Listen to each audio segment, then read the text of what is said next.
मित्रों नमस्कार। मैं डॉक्टर हरिवंश पांडे आप सभी का गीता सत्संग चैनल पर स्वागत करते हैं। आज के गीता सत्संग का शीर्षक होगा परमात्मा से नित्य संयोग कब हो सकता है। इसके लिए गीता के श्लोक अध्याय 2 का 53वां है। श्रुति विप्रतिपन्नाते यदा स्थास्यति निश्चला समाधावचला बुद्धि तदा योगम अवाप्स्यसि। अर्थात भांति भांति के वचनों को सुनने से विचलित हुई तेरी बुद्धि जब परमात्मा में अचल और स्थिर ठहर जाएगी, जब तू योग को प्राप्त हो जाएगा, अर्थात तेरा परमात्मा से नित्य संयोग हो जाएगा, यानी when your intellect, thou perplexed by what you have heard, shall stand immovable and steady in the self, then you shall attain self-realization. तो इसके पिछले श्लोक में भगवान ने बताया था कि जब तुम्हारी बुद्धि मोह से दूर हो जाएगी तब तुम वैराग्य को प्राप्त हो जाओगे। जब प्रश्न है कि स्वानुभूति यानी सेल्फ रियलाइजेशन कब होगा, इसका उत्तर देते हुए कहते हैं श्रुति विप्रतिपन्ना ते बुद्धि यदा स्थास्यति निश्चला समाधा व चला। अर्थात श्रुतियों के यानी शास्त्रों में कही गई अनेक वचनों से विचलित तेरी बुद्धि जब निश्चल और समाधि में अचल हो जाएगी।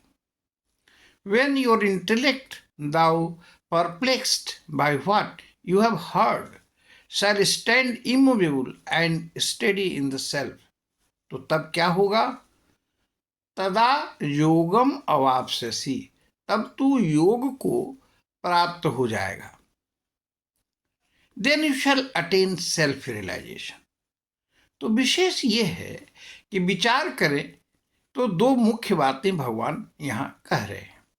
एक तो ये कि श्रुतियों में बुद्धि जो विचलित हो रही है वह विचलन छोड़ अचल हो जाए और समाधि में स्थिर हो जाए, तब स्वात्वानुभूति यानी सेल्फ रियलाइजेशन हो जाएगा।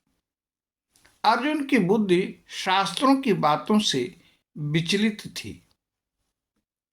इस विचलन की वजह से वह किंग कर्तव्य विमूढ़ हो रहा था। क्या करें क्या न करें की स्थिति आ गई थी। दूसरे से 18वें अध्याय तक उसकी इसी दुविधा को समाप्त किया गया है। श्रुतियां या जो कही सुनी बातें किसी न किसी संदर्भ को लेकर कही गई होती हैं, जब उन्हीं बातों को कोट अनकोट किया जाता है तो वे कुछ और ही अर्थ देती हैं। इससे व्यक्ति उलझन में पड़ जाता है। तो बुद्धि उलझी हुई नहीं होनी चाहिए, इसे कर्तव्य के प्रति अटल होना चाहिए। उदाहरण लें, अहिंसा परमो धर्म कहा गया, पर सीमा पर लड़ता हुआ योद्धा यदि अहिंसा रत हो गया तो मारा जाएगा और देश की स्वतंत्रता भी समाप्त हो जाएगी। ऐसे ही मेडिकल पढ़ने वाला छात्र यदि चीर-फाड़ नहीं करेगा तो वो सीखेगा कैसे। इसीलिए शास्त्र की बातों का सम्मान हो, पर कर्तव्य का निश्चय कर बुद्धि को अचल कर कार्य में जुटना ही पड़ेगा। तो हम अपनी वाणी को यहीं विश्राम देते हैं। आइए भगवान का नाम लेते हैं।